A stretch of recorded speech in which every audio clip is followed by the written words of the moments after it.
ស្វែងយល់ពីភាពគ្មានទីបញ្ចប់និងច្បាប់តុល្យភាពពិភពលោករបស់លោក Anna Simonder ដើមកំណើតនិងយុគសម័យនៃកំពូលអ្នកប្រាជ្ញក្រិកបុរាណនៅក្នុងការរស់នៅរាល់ថ្ងៃតើបងប្អូនធ្លាប់ងើបឈរមើលមេឃសម្លឹងមើលផ្កាយហើយធ្លាប់ឆ្ងល់ទេថាតើពិភពលោកដ៏ធំធេងដែលយើងកំពុងរស់នៅនេះកើតចេញពីអ្វីឲ្យពិតប្រាកដមនុស្សសម័យមុនខ្លះគិតថាកើតចេញមកពីទឹកខ្លះថាមកពីភ្លើងឬខ្លះទៀតជឿលើរឿងព្រេងនិទានរបស់អាទិទេពប៉ុន្តែកាលពីជាង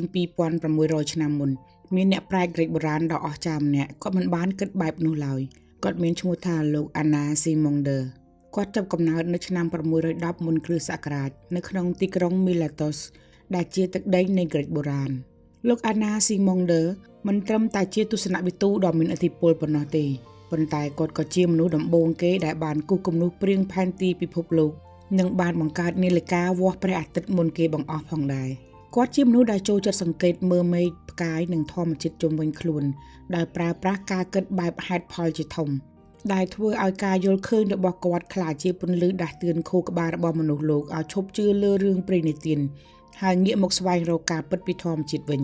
ចំណុចដែលធ្វើឲ្យពិភពលោកស្ញប់ស្ញែងនឹងគំនិតរបស់លោក Anna Simonder ខ្លាំងបំផុតនោះគឺគាត់បានបដិសេធគំនិតដែលថាពិភពលោកកើតចេញពីធាតុទោលដូចជាទឹកឬដីគាត់បានលើកឡើងថាអ្វីៗទាំងអស់នៅក្នុងសកលលោកនេះគឺកើតចេញពីអ្វីមួយដែលហៅថា Apron ឬយើងអាចនិយាយជាភាសាសាមញ្ញថាភាពគ្មានទីបញ្ចប់និងគ្មានរូបរាងដើម្បីឲ្យបងប្អូនងាយស្រួលស្រមៃគាត់ចង់មានន័យថាចំណុចចាប់ផ្ដើមនៃពិភពលោកមិនមែនជាវត្ថុដែលយើងអាចមើលឃើញនឹងភ្នែកឬប៉ះពាល់បាននោះទេតែវាជាប្រភពថាមពលដ៏ធំធេងមួយដែលមិនចេះរីងស្ងួតមិនចេះចាស់ខូចសន្តានដូចជាភាពទទេស្អាតប៉ុន្តែវាអាចបង្កើតបានជាអ្វីៗគ្រប់យ៉ាងហើយនៅពេលដែលអ្វីៗទាំងអស់នោះអស់អាយុកាលវានឹងរលាយត្រឡប់ទៅរកភាពទទេស្អាតវិញដដែល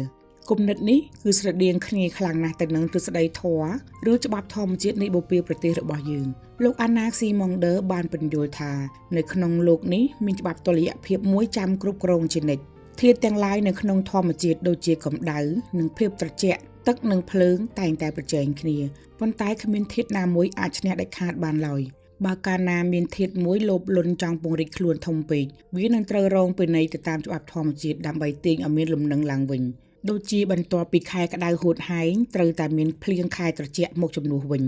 លោក Anna Simonder បានលាចាកលោកទៅនៅប្រហែលឆ្នាំ546មុនគ្រិស្តសករាជក្នុងជន្មាយុប្រហែល64ឆ្នាំ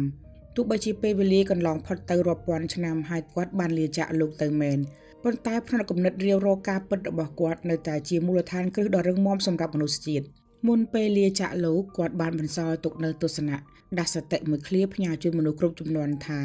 អ្វីៗទាំងអស់ដែលកើតឡើងនៅក្នុងโลกនេះមិនមែនកើតឡើងដោយសារចៃដន្យទេប៉ុន្តែវាកើតឡើងទៅតាមពេលវេលានិងច្បាប់តុល្យភាពនៃធម្មជាតិមេរៀនជីវិតពីលោក Anna Simonder